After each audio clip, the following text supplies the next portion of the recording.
छोड़ दिया था ना मुझे। तुम्हें पता भी है मुझे कितनी चीजों से गुजरना पड़ा। मैं ठंड में अकेले कांपती थी, मैं कई दिनों तक ठंड में दर दर भटकती थी। मैंने अकेले अपनी बच्ची को जन्म दिया, उसे पाला। क्या हमारी बच्ची भी है?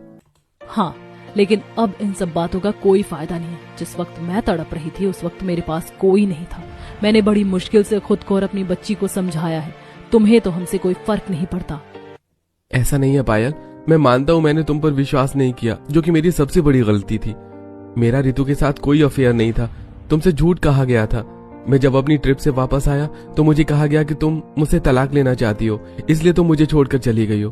तुम्हारे जाने के बाद मैंने तुम्हें न जाने कहां कहां नहीं ढूंढा, लेकिन तुम्हारा नामो निशान तक नहीं मिला।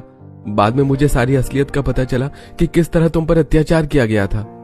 लेकिन अब इन सब बातों को करने का कोई फायदा नहीं है।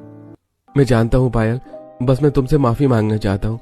मेरी वजह से तुम्हें इतना सब कुछ सहना पड़ा। अगर मैंने समय पर तुम्हारे स्टैंड लिया होता तो आज ये परिस्थिति नहीं होती।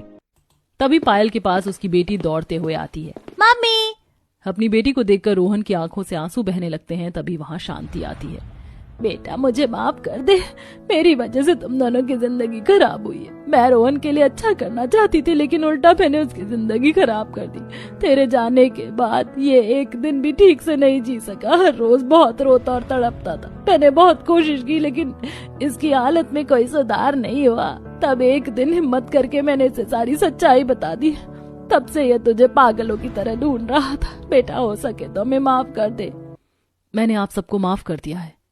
क्या हम फिर से एक बार नई शुरुआत कर सकते हैं? अपनी बेटी को देखने के बाद मैं इसके बिना भी नहीं जी पाऊंगा, और तुमसे वापस मिलने के लिए भी मैंने बहुत प्रार्थना की थी। प्लीज पायल, मुझे एक मौका और दे दो। इस बार मैं तुम्हें निराश नहीं करूंगा। प्लीज मुझे माफ कर दो। बेटा, हो सके तो एक मौका दे दो। इसमें ज्यादा गलती तुम्हारी सास की है। रोहन तो बेचारा गलत फहमी का शिकार हुआ। हाँ बेटा, चाहे तो कभी मुझे माफ मत करना, लेकिन मेरी गलती की सजा रोहन को मत देना। ठीक है रोहन, मैं तुम्हें एक मौका दूंगी, लेकिन फिलहाल मुझे जरा समय चाहिए। ये थी पायल की जिंदगी की कहानी। उसने बहुत संघर्ष किया और इतने संघर्षों के बाद इतना बड़ा मुकाम हासिल किया। आखिर में पायल अपने ससुराल वालों को माफ कर देती है और रोहन को दूसरा मौका देने के लिए तैयार हो जाती है।